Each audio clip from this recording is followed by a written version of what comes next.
When people look back at the most influential video games ever made, one title almost always finds its way into the conversation: Super Mario 64.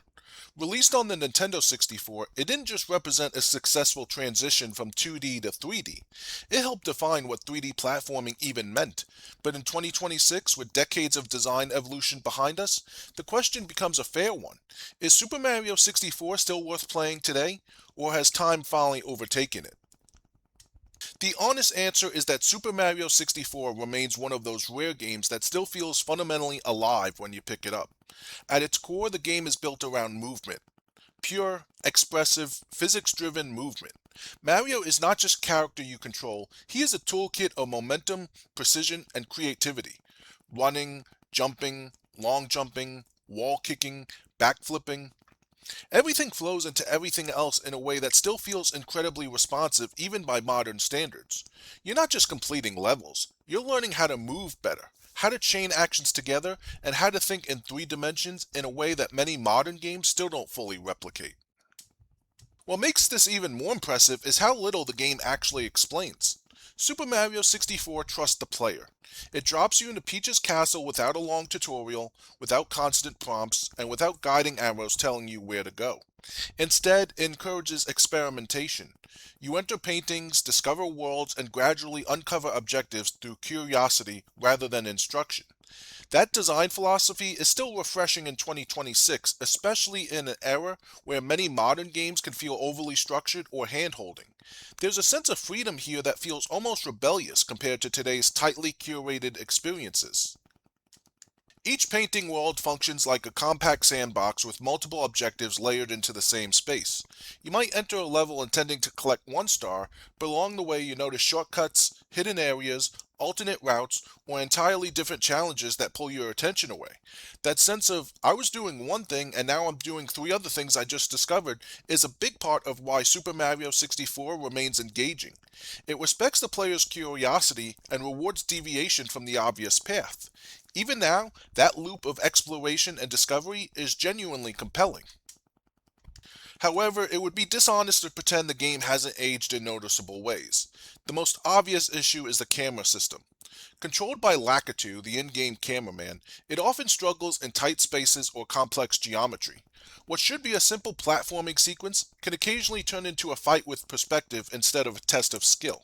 You'll find yourself adjusting the camera more than you'd like, especially in enclosed areas or when trying to line up precise jumps. Modern players used to smooth, adaptive camera systems may find this frustrating at first.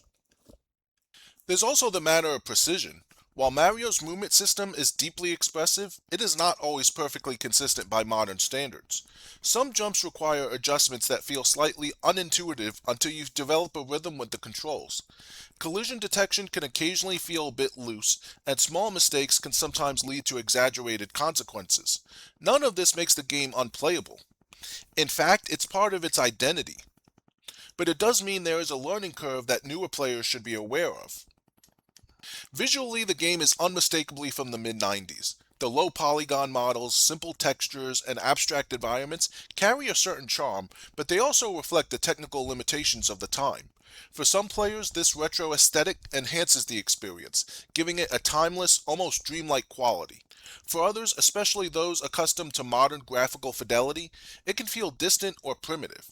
The important thing to understand is that Super Mario 64 is not trying to compete visually with modern games.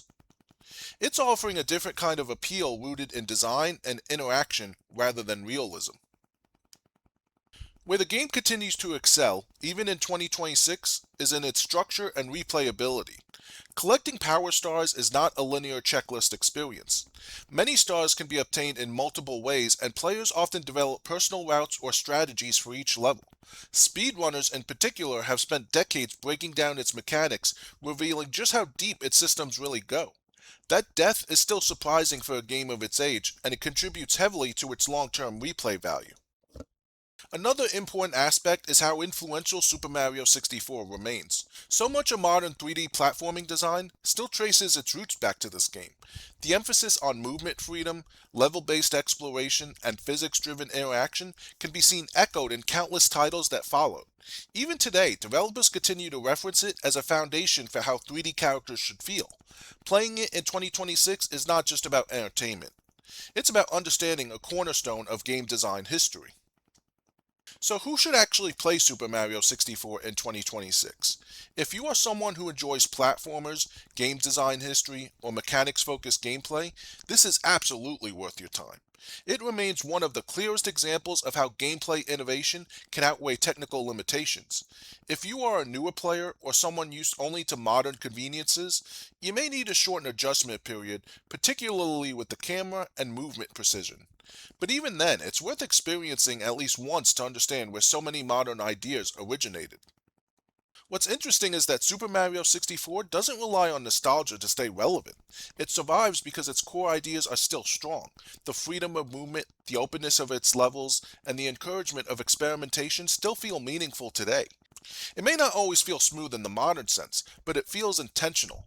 Every quirk, every rough edge, every unusual design choice is part of a moment in time when developers were still discovering what 3D games could be. So is Super Mario 64 worth playing in 2026? Yes. Not because it matches modern standards in every category, but because it doesn't need to. It offers something different, something foundational.